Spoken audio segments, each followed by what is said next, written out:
क्या आपने कभी सोचा है, मैं अपनी लाइफ से खुश क्यों नहीं हूं?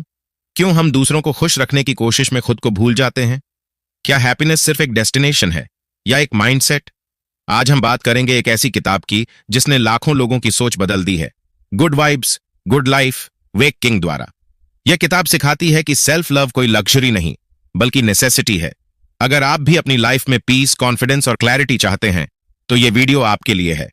हर सेकंड में छुपा है एक ऐसा मैसेज जो आपकी सोच और जिंदगी दोनों को बदल सकता है। तो चलिए शुरू करते हैं एक ऐसा सफर जहां आप जानेंगे कि गुड वाइब्स से कैसे बनती है एक गुड लाइफ। वेक्स किंग की लिखी हुई गुड वाइब्स, गुड लाइफ एक ऐसी सेल्फ हेल्प बुक है जो आपको सिखाती है कि एक फुलफिल्ड और एक्स्ट्रॉर्डिनरी लाइफ कैसे जी जाए। इसमें वेक्स self love, law of attraction, subconscious mind, humility, failure, meditation, powerful thoughts और एक बेटर लाइफ के लिए माइंडसेट को कैसे अपग्रेड करें, इन सब पर बात करते हैं। वेक्स किंग एक माइंड कोच हैं जो पहले इंस्टाग्राम पर पॉपुलर हुए और अब एक जाने माने लेखक और स्पीकर हैं। अगर आप भी एक अच्छा, पीसफुल और पर्पसफुल जीवन जीना चाहते हैं, तो ये किताब आपकी उस तलाश का जवाब हो सकती है। जब दुनिया चारों तरफ अनसर्टेनिटी से भरी हुई है, तब ऐसी किताब आपके लिए इंस्पिरेशन और क्लैरिटी की एक लाइट बन सकती है। गुड वाइब्स, गुड लाइफ आपको सिखाती है कि पॉजिटिविटी अपनाकर, अपने सोचने के तरीके को अपग्रेड करके और यूनिवर्स की लॉज को समझकर आप अपनी लाइफ को पूरी तरह से ट्रांसफॉर्म कर सकते हैं। जैसे पॉजिटिविटी हमारी लाइफ को ग्रो करती है, वैसे ही नेगेटिविटी धीरे धीरे हमें अंदर से कमजोर कर देती है। इसलिए जरूरी है कि हम पॉजिटिव सोचें, पॉजिटिव एनवायरनमेंट बनाएं और अपनी एनर्जी को सही डायरेक्शन में लगाएं। यह किताब उन इंपॉर्टेंट कॉन्सेप्ट्स को लेकर आई है जो आपकी डेली लाइफ और माइंडसेट दोनों को अपलिफ्ट कर सकते हैं। सेल्फ लव को बढ़ावा देना, फेलियर से सीखना, अपने सबकॉन्शियस माइंड की पावर को यूज करना और माइंडफुलनेस की प्रैक्टिस करना। इस बुक की अब तक इंग्लिश में 8 लाख से ज्यादा कॉपीज बिक चुकी हैं और इसे 29 अलग अलग लैंग्वेजेस में ट्रांसलेट किया जा चुका है। वेक्स किंग ने अपनी जर्नी एक आम इंसान की तरह शुरू की थी। बचपन में उनके परिवार की फाइनेंशियल कंडीशन बहुत खराब थी। एक बार उनके दोस्त ने उन्हें हॉलिडे ट्रिप पर चलने को कहा, लेकिन उनके पास पैसे नहीं थे। उन्होंने उस ट्रिप के बारे में बस सोचते हुए यूनिवर्स को मैसेज दिया। कुछ ही हफ्तों बाद उन्हें एक ईमेल मिला जिसमें $650 की बात थी, ऑलमोस्ट उतना ही जितने पैसों की उन्हें जरूरत थी। ये सब लॉ ऑफ अट्रैक्शन की वजह से पॉसिबल हुआ, ऐसा उनका मानना है। वेक्स का कहना है कि जब आप अपने थॉट्स और इमोशंस को अलाइन करते हैं, तो यूनिवर्स आपकी मदद करता है, और यही फिलॉसफी उनकी पूरी किताब में बार बार रिफ्लेक्ट होती है। अध्याय 1, विचार। अगर आपको अंदर से लगता है कि कुछ अच्छा होने वाला है, तो चांसेस हैं कि वाकई में वैसा ही होगा। लॉ ऑफ अट्रैक्शन यही कहता है कि आपके थॉट्स ही आपकी रियलिटी को शेप करते हैं, लेकिन इसका उल्टा भी उतना ही सच है। अगर आप बार बार नेगेटिव सोचते हैं और हर चीज का वर्स्ट आउटकम इमेजिन करते हैं, तो आप सच में उसी नेगेटिविटी को अपनी लाइफ में इन्वाइट कर लेते हैं। लेखक के साथ भी कुछ ऐसा ही हुआ। वो पूरा हफ्ता यही सोचते रहे कि क्या वो अपनी छुट्टियों के खर्च को अफोर्ड कर पाएंगे या नहीं, और फिर यूनिवर्स ने उन्हें आंसर दिया, अनएक्सपेक्टेड तरीके से। लेकिन इंटरेस्टिंग बात यह थी कि उस पॉजिटिव रिजल्ट के बाद भी उन्हें लग रहा था कि उनकी लाइफ में कुछ मिसिंग है। उन्हें सक्सेस नहीं मिल रही थी और रीजन जानना चाहते थे। तब उन्हें समझ आया कि वो बाहर से पॉजिटिव सोचते थे, लेकिन उनके थॉट्स अंदर ही अंदर नेगेटिविटी से भरे रहते थे, और यही कॉम्बिनेशन उन्हें कंफ्यूज कर रहा था। इस कंफ्यूजन से बाहर आने के लिए उन्होंने एक नए प्रिंसिपल की तरफ ध्यान दिया, जिसे उन्होंने नाम दिया द लॉ ऑफ वाइब्रेशन। इसके अनुसार जब आप उत्साह और एक्साइटमेंट के साथ एनर्जी रेडिएट करते हैं, तो आपकी रियलिटी भी उसी एनर्जी को मिरर करती है। आप नेचुरली उन चीजों को अट्रैक्ट करते हैं जो हाई वाइब्रेशंस के साथ अलाइंड होती हैं। यह सुनने में सिंपल नहीं लगता, लेकिन इसका बेस साइंस में है। आप खुद सोचिए, यूनिवर्स में हर चीज, यहां तक कि हमारा माइंड भी वाइब्रेटिंग एटम्स से बना है, तो फिर हमारी थॉट्स और इमोशंस भी वाइब्रेशन ही तो हैं। वेक्स का मानना है कि जब हम लव, जॉय और ग्रैटिट्यूड फील करते हैं, तब हमारे अंदर हाई फ्रीक्वेंसी वाइब्रेशंस पैदा होती हैं। इसके विपरीत एंगर, सैडनेस और फियर जैसी फीलिंग्स लो फ्रीक्वेंसी जनरेट करती हैं। आपके इन वाइब्रेशंस का असर आपके आसपास के माहौल पर भी पड़ता है। जैसे एक एटम वाइब्रेट करता है, तो आसपास के एटम्स भी उसी फ्रीक्वेंसी में वाइब्रेट करने लगते हैं। तो अगर आपके इमोशंस हाई वाइब्रेशंस में हैं, तो आपकी सराउंडिंग्स भी उसी तरह रिस्पॉन्ड करती हैं, यानी आपकी रियलिटी बेहतर बनती है। और सबसे पावरफुल बात यह है कि आप अपनी वाइब्रेशन को कॉन्शियसली कंट्रोल कर सकते हैं। शायद ये सब सुनने में अनरियलिस्टिक लगे, लेकिन आप एक छोटा सा एग्जाम्पल देखिए।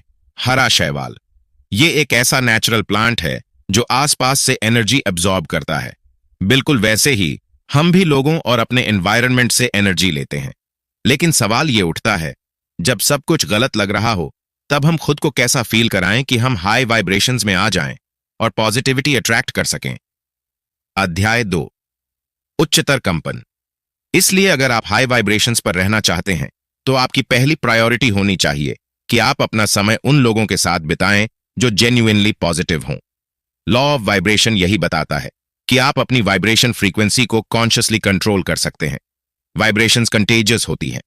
अगर आप ऐसे लोगों के साथ रेगुलरली इंटरैक्ट करते हैं जो प्यार, हैप्पीनेस और ग्रोथ में बिलीव करते हैं, तो धीरे धीरे आपकी फ्रीक्वेंसी भी उनकी तरह रेजोनेट करने लगेगी और फिर यही एनर्जी आपकी लाइफ में और भी ज्यादा ऐसे लोगों को अट्रैक्ट करेगी।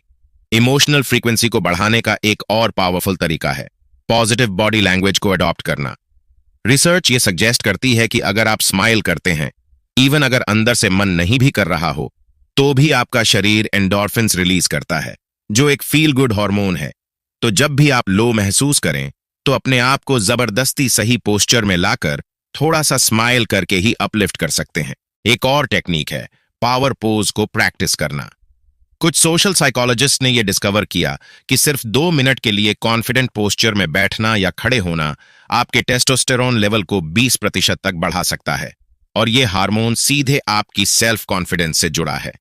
तीसरा, हाई वाइब्रेशंस के लिए आपको कभी कभी सोसाइटी से थोड़ा ब्रेक लेना पड़ता है। मॉडर्न लाइफस्टाइल बहुत ड्रेनिंग होता है, इसलिए उससे थोड़ा डिस्कनेक्ट करना एक्चुअली आपके लिए हीलिंग हो सकता है। जरूरी नहीं कि यह एंटी सोशल होना है, ये एक हेल्थी रीसेट भी हो सकता है। नेचर के साथ कनेक्ट करना भी वाइब्रेशन बढ़ाने का एक एक्सेलेंट तरीका है।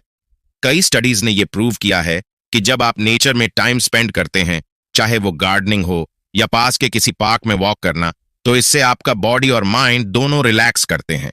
और अगर मौसम सनी हो तो आपको विटामिन डी और सेरोटोनिन दोनों मिलते हैं, जो आपके मूड को नेचुरली अपलिफ्ट कर सकते हैं। अब तक हमने देखा कि कैसे अच्छे लोगों की कंपनी आपकी एनर्जी एलिवेट कर सकती है और आपको एक बेटर वर्जन बना सकती है। लेकिन अनफॉर्चुनेटली इसका उल्टा भी ट्रू है। अगर आप नेगेटिव लोगों के बीच ज्यादा टाइम बिताते हैं, तो वो आपकी एनर्जी को ड्रेन कर सकते हैं और आप एंग्शियस या इनसिक्योर फील करने लगते हैं। आप सोच सकते हैं कि अगर आप इन लोगों से दूर भागेंगे तो आप कमजोर बन जाएंगे, लेकिन ऐसा नहीं है। अगर आप खुद को ऐसी जगह पाते हैं जहां आसपास नेगेटिविटी बहुत ज्यादा है, तो खुद को ब्लेम करने की जरूरत नहीं है। बस ये समझिए कि अगर आप इन लोगों से डिस्टेंस नहीं बनाएंगे, तो आप भी उनकी सेम फ्रीक्वेंसी में वाइब्रेट करने लगेंगे और फिर आपकी ओन रियलिटी भी उन्हीं नेगेटिव पैटर्न्स से भर जाएगी। अब इमेजिन कीजिए कि आप एक ऐसे पेड़ की तरह हैं जिसमें एक विशाल, मजबूत बनने की फुल पोटेंशियल है, लेकिन अगर आप एक टॉक्सिक ट्री में बदल जाएं, तो वो पोटेंशियल कभी पूरी नहीं हो पाएगी। इसलिए जितना जरूरी दूसरों की टॉक्सिसिटी से बचना है, उतना ही जरूरी अपनी ही टॉक्सिक हैबिट्स को भी रिकॉग्नाइज करना है। अक्सर हम अपनी लिमिट्स क्रॉस कर जाते हैं और फिर उसे जस्टिफाई करते हैं ये कहकर कि हम परेशान थे या बुरे मूड में थे। लेकिन ये सोच डेंजरस होती है। हम ये मान लेते हैं कि दूसरे तो सही बिहेव कर रहे हैं, इसलिए हमें गिल्ट फील होता है। लेकिन सच ये है कि आपको नहीं पता कि वो लोग इंटरनली किस पेन या स्ट्रगल से गुजर रहे हैं।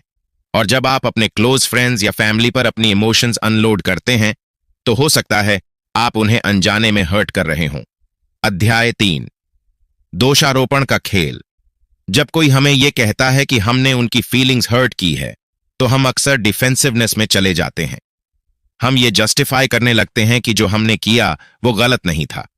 हम रिस्पॉन्सिबिलिटी लेने से बचते हैं और उल्टा उन्हें ब्लेम करते हैं कि वो हमारी बात को गलत तरीके से समझ रहे हैं।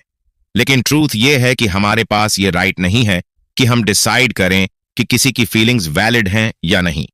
गुड वाइब्स गुड लाइफ किताब में यही समझाया गया है कि अगर आपने किसी को हर्ट किया है, तो उस बात को ओपनली एक्सेप्ट करना चाहिए।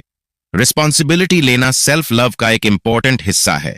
इसका मतलब है कि आप खुद को यह मैसेज दे रहे हैं कि आप टॉक्सिसिटी से ऊपर हैं, चाहे वो टॉक्सिसिटी आपकी वजह से हो या दूसरों की वजह से।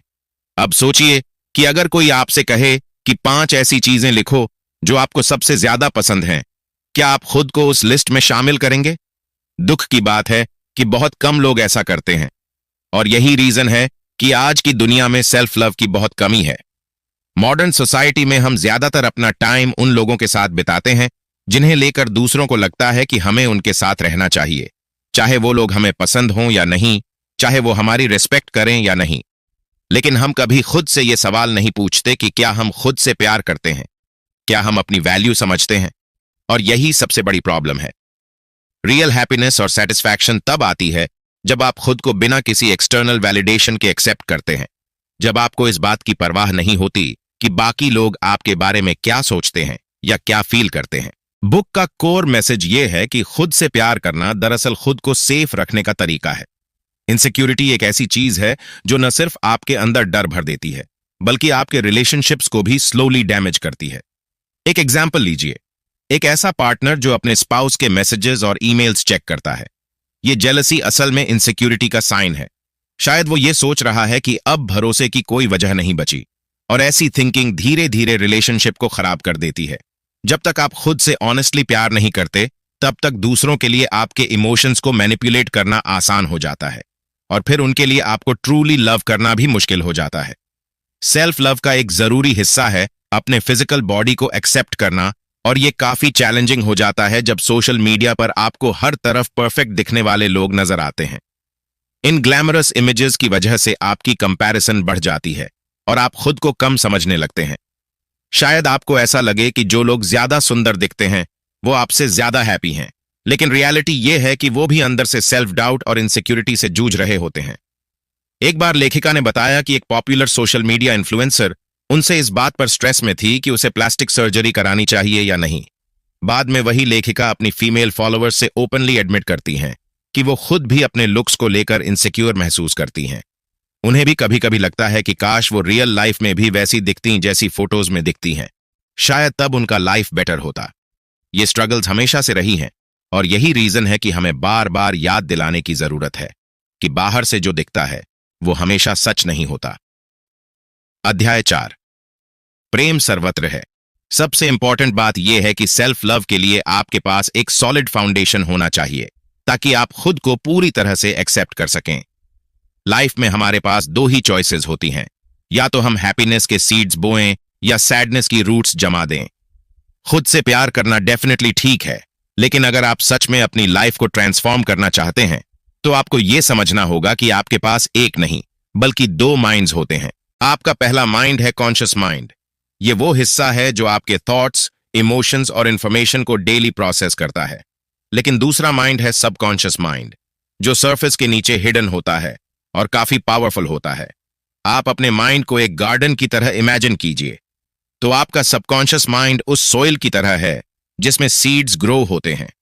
अगर वो मिट्टी खराब है तो उसमें हेल्थी प्लांट नहीं उगेगा। इसलिए पॉइंट यह है कि आप डिसाइड करते हैं कि आप अपने अंदर हैप्पीनेस के बीज बो रहे हैं या नेगेटिविटी की रूट्स। एक बार इमेजिन कीजिए कि आपकी बिलीफ्स आपके सबकॉन्शियस माइंड में गहराई तक रूटेड हैं। ये बिलीफ्स अच्छे भी हो सकते हैं और डिस्ट्रक्टिव भी, और यही डिसाइड करते हैं कि आपका इनर वर्ल्ड एक खुशहाल गार्डन बनेगा या एक टॉक्सिक जंगल। अगर आप अपनी रियलिटी बदलना चाहते हैं तो सबसे पहले इन नेगेटिव सीड्स को आइडेंटिफाई करके अपरूट करना होगा। थोड़ा सोचिए कि आपके बिलीफ्स आए कहां से हैं। जब लेखक ने अपनी बिलीफ सिस्टम को एनालाइज किया तो उन्हें पता चला कि हम बचपन से एक फिक्स्ड तरीके से प्रोग्राम्ड होते हैं, जैसे कि सिर्फ कुछ लोग ही खुश रह सकते हैं, बाकी के लिए लाइफ स्ट्रगल से भरी होगी। और यही बिलीफ धीरे धीरे हमारी सोच का हिस्सा बन जाती है। लेकिन जब लेखक ने इन मान्यताओं पर गौर किया तो उन्हें समझ आया कि ये सब बचपन की कंडीशनिंग थी।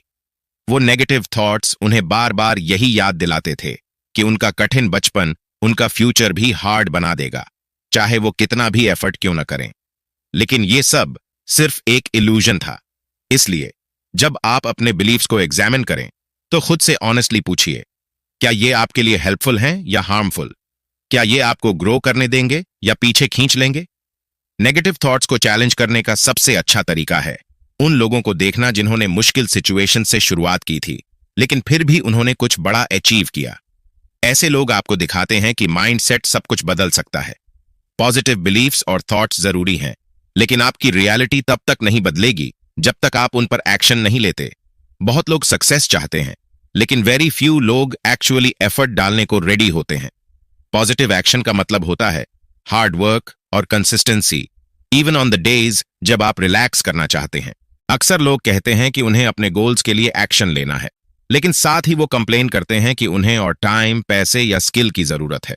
वो सोचते हैं कि जब ये सारी चीजें मिलेंगी तब वो स्टार्ट करेंगे। लेकिन ट्रूथ ये है कि आपको अपने गोल्स को टॉप प्रायोरिटी देनी होगी, और वहां तक पहुंचने के लिए आपको कंफर्ट जोन को छोड़ना पड़ेगा। अगर आप सोचते हैं कि आप परफेक्ट समय का इंतजार करेंगे तो शायद वो समय कभी आए ही नहीं, क्योंकि रियलिटी ये है कि राइट टाइम कभी नहीं आता, और अगर आप बस वेट करते रहेंगे तो आप अपना सबसे कीमती एसेट खो सकते हैं, आपका टाइम। एक बार British business tycoon Richard Branson के बारे में सोचिए, जिन्होंने सिर्फ 16 साल की उम्र में एंटरप्रेन्योरशिप की जर्नी शुरू कर दी थी, वो भी एक सिंपल मैगजीन से। कई लोगों ने उन्हें कहा कि उनके पास इनफ नॉलेज नहीं है, लेकिन उन्होंने कभी गिव अप नहीं किया, और आज उन्होंने 400 से ज्यादा कंपनीज शुरू की हैं। अध्याय 5। अंतर सफल और असफल लोगों के बीच सिर्फ एक फर्क होता है। सक्सेसफुल लोग ऑब्स्टिकल्स के बावजूद अपने गोल्स पर कंसिस्टेंटली काम करते रहते हैं। इसी को कहते हैं पेशेंस। चाहे वो मोटिवेटेड महसूस करें या नहीं, वो स्लीव्स चढ़ाकर आगे बढ़ते हैं, और यही कंटिन्यूअस एफर्ट उन्हें आखिरकार पॉजिटिव रिजल्ट्स देता है। हम सभी अपने गोल्स की तरफ बढ़ना चाहते हैं, लेकिन मोटिवेशन हर वक्त नहीं आता। इससे निकलने का एक सिंपल तरीका है अपने बड़े गोल्स को छोटे छोटे स्टेप्स में डिवाइड करना। यहां एक इंपॉर्टेंट रोल प्ले करता है डोपामीन। हर बार जब आप कोई छोटा गोल अचीव करते हैं तो दिमाग में डोपामीन रिलीज होता है, जो आपको और आगे बढ़ने के लिए मोटिवेट करता है। इसलिए अपने बड़े ड्रीम को छोटे चंक्स में ब्रेक करो, ताकि हर छोटे विन से आपको एक डोपामीन किक मिले और आप इंस्पायर्ड रहो। आप हर सिचुएशन को कंट्रोल नहीं कर सकते, लेकिन आप अपनी रिएक्शन को जरूर कंट्रोल कर सकते हैं। रिचर्ड ब्रांसन की तरह आप खुद को डिसिप्लिन में रख सकते हैं और अपने गोल्स की तरफ कॉन्फिडेंट स्टेप्स ले सकते हैं।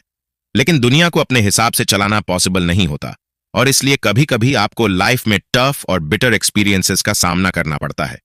पर असली मैजिक तब होता है जब आप विक्टिम बनने से इनकार करते हैं और सेल्फ लव का प्रैक्टिस करते हैं। खुद को बार बार पीड़ित की तरह प्रेजेंट मत कीजिए, उसकी बजाय खुद को सपोर्ट कीजिए।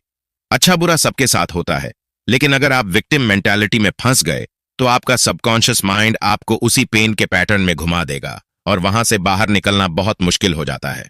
इसका मतलब ये नहीं कि आपको दुख नहीं होना चाहिए, लेकिन ये आपके ऊपर है कि आप किसी भी सिचुएशन को किस नजरिए से देखते हैं। जैसा कि हमने समझा, आपकी हर चॉइस आपके वाइब्रेशन को अफेक्ट करती है, और वही वाइब्रेशन आपकी रियलिटी बनाती है।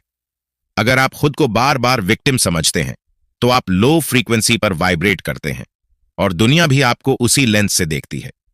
लेकिन अगर आप अपने दर्दनाक अनुभव को एक विकास की तरह देखना शुरू कर दें तो आप उच्च आवृत्ति पर वाइब्रेट करेंगे और पॉजिटिविटी को अट्रैक्ट करेंगे। आप फ्यूचर को लेकर एक्साइटेड फील करेंगे। हां, बुरा वक्त दर्द देता है, लेकिन वो आपको मेंटली और इमोशनली स्ट्रांग भी बनाता है। हमेशा याद रखिए, जो आपको तोड़ नहीं सकता वही आपको और मजबूत बनाता है। खुद से कहिए, चाहे इस वक्त जो भी बुरा हो रहा हो, मैं इससे क्या सीख सकता हूं। जब भी कोई चैलेंज सामने आए, ये मत सोचिए कि ये मेरे साथ ही क्यों हुआ, बल्कि सोचिए इससे मुझे क्या सीखने को मिला। यही माइंडसेट आपको बेहतर इंसान बनाएगा। जो चीजें आप सीख रहे हैं उन्हें अपने नोटपैड में लिख लें और समय समय पर उन्हें पढ़ें। अगर आप वही मिस्टेक दोबारा नहीं रिपीट करते तो आपकी एफिशिएंसी नेचुरली इंप्रूव होगी। चाहे एक्सपीरियंसेस अच्छे हों या बुरे, वो आपको बेटर बनाएंगे अगर आप उन्हें गलत तरीके से नहीं लेते। उन्हें नेगेटिविटी के रूप में नहीं, लर्निंग के रूप में देखिए। तो उम्मीद है आपने भी यहां से कुछ वैल्यूएबल सीख ली होगी, और अब आप एक्शन लेंगे ताकि आपका जीवन और भी ज्यादा मीनिंगफुल और पॉजिटिव बन सके। वेक्स किंग की किताब गुड वाइब्स गुड लाइफ एक अपलिफ्टिंग और ट्रांसफॉर्मेटिव जर्नी की तरह है, जो सेल्फ लव, पॉजिटिविटी और पर्सनल ग्रोथ से जुड़ी कई डीप इंसाइट्स देती है। अपने खुद के एक्सपीरियंसेस और लर्निंग्स को बेस बनाकर वेक्स रीडर्स को ऐसे प्रैक्टिकल आइडियाज और कॉन्सेप्ट से इंट्रोड्यूस कराते हैं जो उन्हें ज्यादा फुलफिलिंग और पॉजिटिव लाइफस्टाइल अपनाने के लिए इनकरेज करते हैं। एक रीडर के तौर पर मुझे यह किताब काफी एंगेजिंग और इंस्पायरिंग लगी। वेक्स की राइटिंग स्टाइल बहुत कॉन्वर्सेशनल और रिलेटेबल है, जिससे उनके मैसेजेस को समझना और एक्सेप्ट करना इजी हो जाता है। यह किताब एक्शनेबल टिप्स से भरी हुई है, जैसे ग्रैटिट्यूड का प्रैक्टिस करना, बाउंड्रीज सेट करना और एक हेल्थी माइंडसेट डेवलप करना। और इन सब ने मुझे अपने डेली लाइफ में छोटे छोटे मीनिंगफुल चेंजेस लाने के लिए इंस्पायर किया। इस किताब की जो बात मुझे सबसे ज्यादा पसंद आई वो थी सेल्फ लव पर दिया गया फोकस और खुद के साथ एक स्ट्रांग और हेल्थी रिलेशनशिप बनाने की importance. Good vibes good life पढ़ने के बाद मैं अपने सेल्फ वर्थ को लेकर ज्यादा अवेयर हो गया हूं और अब मैंने कॉन्शियसली सेल्फ केयर और पर्सनल ग्रोथ को अपनी प्रायोरिटी बना लिया है। अंत में, गुड वाइब्स गुड लाइफ उन सभी लोगों के लिए एक मस्ट रीड बुक है जो सेल्फ डिस्कवरी, पॉजिटिविटी और ग्रोथ के रास्ते पर चलना चाहते हैं। वेक्स किंग की इनसाइट्स और उनका प्रैक्टिकल गाइडेंस आपको न सिर्फ एम्पावर्ड फील कराएगा बल्कि एक वाइब्रेंट और फुलफिल्ड लाइफ की ओर मोटिवेट भी करेगा।